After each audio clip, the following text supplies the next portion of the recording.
আজকের ব্লগটা কিন্তু বেশি বড় হবে না, একদম ছোট্ট করেই রেখেছি।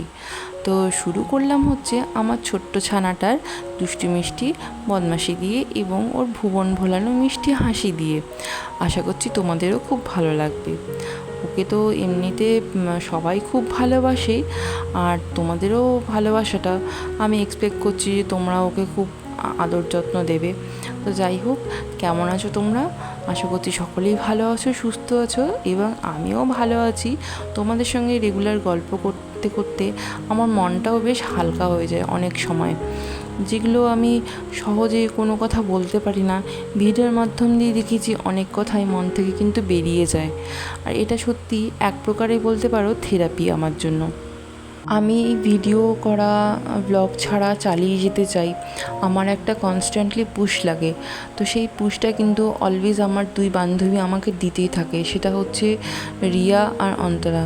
এরা দুজন অলওয়েজ আমার পাশে থাকে। মাঝখানে এদের দুজনের সাথে কন্ট্যাক্টলেস হয়ে গেছিলাম, কিন্তু আবার সেই পুরনো বন্ধুত্বটা ফিরে পেয়ে আমি খুব নিজেকে লাকি মনে করছি। তো যাই হোক, এইখানটাতে আমি আজকে ওর জন্য ভাত ম্যাশ করছিলাম।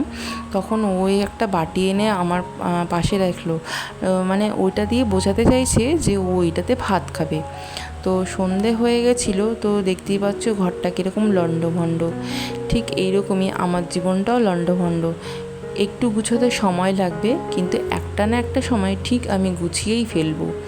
আর চলো তোমাদের সঙ্গে গল্প করতে করতে ঘরটাকেও গুছিয়ে ফেলি। তোমাদের মনে অনেকেই হয়তো প্রশ্ন জাগবে যে আমি তো বললাম এর আগের দিনকে যে পুচকুর পাপার সঙ্গে আমার কোনো রকমের সম্পর্ক নেই, এক ফোঁটাও কোনো সম্পর্ক রাখবো না, এক্সেট্রা এক্সেট্রা অনেক কিছু বলেছি।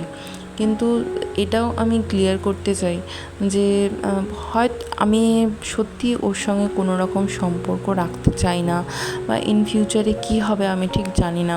কিন্তু হ্যাঁ, অবশ্যই আমি কিন্তু তার সঙ্গে কোনো রকমভাবে লিখিতভাবে ডিভোর্স নেব না।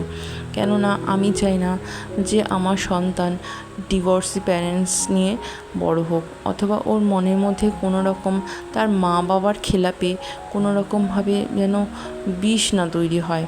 তাই জন্য আমি চাই যে সে অন্তত এই যে বাবা মার দীর্ঘদিনের একটা বিষাক্ত ঝগড়া, সেগুলো যেন ও দেখে বড় না হয়।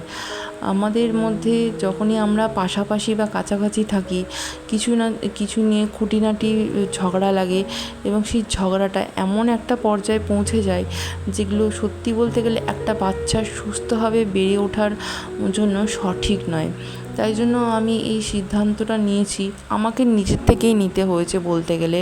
কেউ মানে সবাই আমার খেলাপি ছিল, আমি নিজেকে জোর করে সেখান থেকে বার করে এনেছি। তাই আমার শ্বশুর শাশুড়িরা মানে সত্যি খুবই দুঃখিত ফিল করে, কেননা ওনাদের নাতি ওনাদের চোখের সামনে বড় হওয়ার কথা, কিন্তু সেই সান্নিধ্যটা ওনারা পাচ্ছেন না।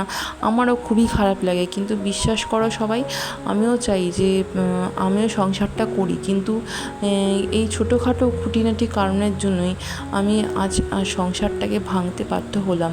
কেননা একটা বাচ্চা আসার পরে হাজব্যান্ড ওয়াইফের শুধু তার হাজব্যান্ড ওয়াইফের সম্পর্ক নয়, একটা মা বাবারও সম্পর্ক তৈরি হয়ে যায়।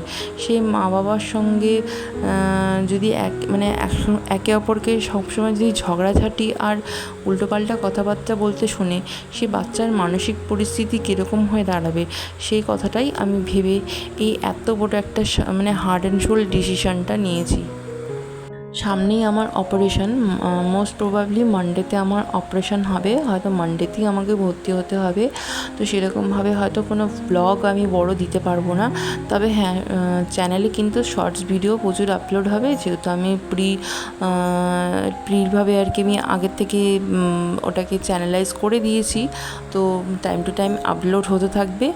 আর অবশ্যই আমি হসপিটাল থেকে আসার পরে আমি তোমাদের জানাবো যে আমি কেমন আছি। ল্যাপ্রোস্কোপি হবে না ওপেন সার্জারি হবে আমি ঠিক জানি না, মোস্ট প্রবাবলি ল্যাপ্রোস্কোপি হওয়ার কথা। এখন গল ব্লাডার স্টোনের জন্য সবই ল্যাপ্রোস্কোপি করে। তো সেই ল্যাপ্রোস্কোপি যদি হয় তো আশা করি তাড়াতাড়ি রিকভার হয়ে যাব। মোটামুটি 1 মাস মতন সময় লাগবে। তো এই 1 মাস হয়তো আমি সেরকমভাবে ভারী কাজবাজ করতে পারবো না।